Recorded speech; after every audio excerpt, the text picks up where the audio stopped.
The next major sin is to miss an obligatory fast without a valid reason.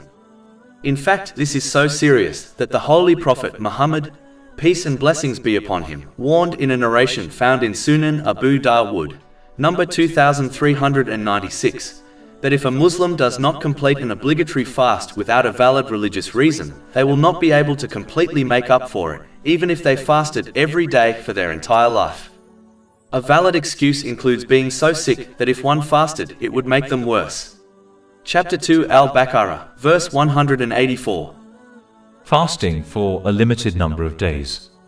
So whoever among you is ill or on a journey during them, then an equal number of other days are to be made up.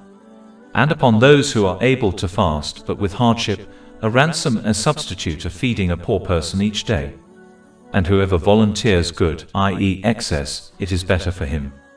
But to fast is best for you if you only knew.